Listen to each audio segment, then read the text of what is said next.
if the originally scheduled presentation of articles by the House prosecutors tomorrow is rendered moot by the action taken tonight, yung kabuoang presentation of articles ba ay mangyayari pa or hindi na mangyayari? Kung mangyayari po, kailan? Sa pagkakaunawa po, hindi na dahil hindi na kailangan dahil pinagpasahan nga po kahapon ng Senado bilang plenaryo na ayon sa sinabi ni Senator Judge Padilla kahapon na ang pag-refer ng impeachment sa Rules Committee, yun na yun tulad ng ginawa sa mga nagdaang impeachment.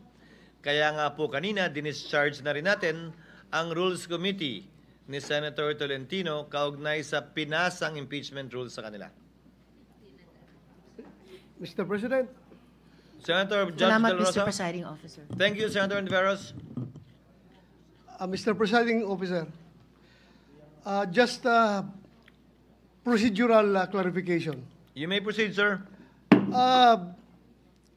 Once we decided to return the articles of impeachment to the House, am I correct to assume that technically we don't have the jurisdiction of these articles of impeachment already because we returned it? So bakit pa natin magpapatuloy sa respondent kung binalik natin? Siguro kung mabalik na yun sa atin, saka pa tayo magpapatawag mag-issue ng summons. Kasi, technically, wala tayong jurisdiction ngayon sa articles of impeachment dahil binalik natin sa kanila ang articles of impeachment. So, wala sa atin.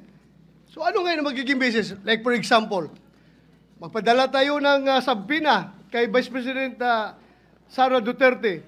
Anong attachment ilagay natin sa subpoena? Articles of impeachment should be attached to the subpoena. So, anong personality natin to attach na subpoena na ang subpoena ay binalik natin sa House? So, technically, we don't have jurisdiction over the articles of impeachment. That's my humble understanding. Again, I am not a lawyer, Mr. President. Senator... Nag-iisip lang. I'm just guided by the Holy Spirit, Mr. President. To be honest, Holy Spirit is guiding me all the time. Thank you, Mr. President. Mr. Presiding Officer. Senator Judge Ontiveros, you are recognized, ma'am.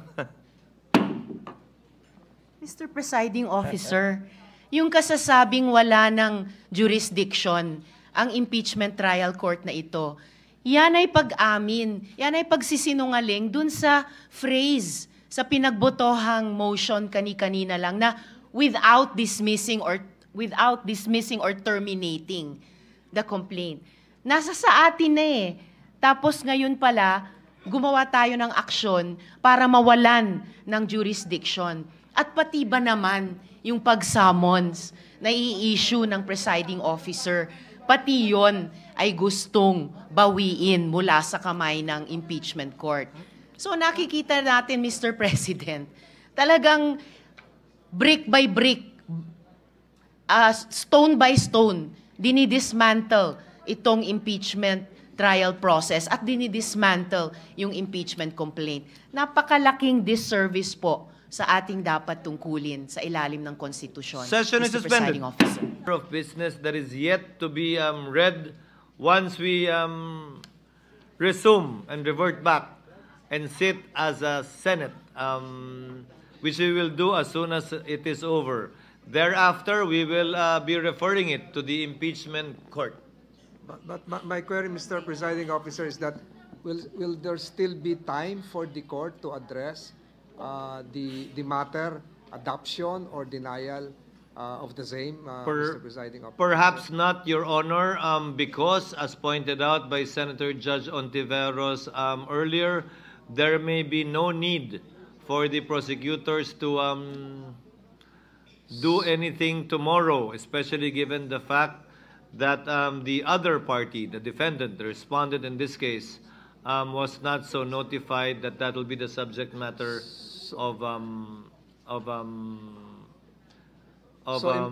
yes, the court's consideration. So impliedly, Mr. President, can the court now consider the same as moot, quote unquote, or denied, Mr. Presiding Officer? Just for the record. Can we use the word archived after it shall have been referred to the impeachment court? The intention of this representation, Judge, Mr. President, is to have the same reflected in the records of the trial court, Mr. President. Then the chair so orders that after it shall have been referred to the impeachment court, that the same shall form part of the records of the impeachment court. But that has to be done in plenary, with the Senate not acting anymore as an impeachment court. Thank you, Mr. President. Mr. Presiding Officer. Senator Judge Ontiveros, ma'am. You may proceed, ma'am.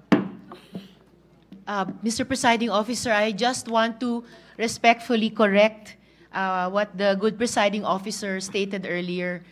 This representation definitely did not say that there's nothing anymore for the prosecutors to do In tomorrow response to the query or of any other the day. Honorable Senator Judge Ontiveros. Yes, Mr. So President. clarified. Thank you, Mr. Presiding Officer, rather, because it was the presiding officer who said that the presentation of articles tomorrow, as originally approved in the motion yesterday, would be rendered moot. Let But the that record is not so at reflect all that. my desired or ideal scenario, Mr. Presiding Officer. Salamat po.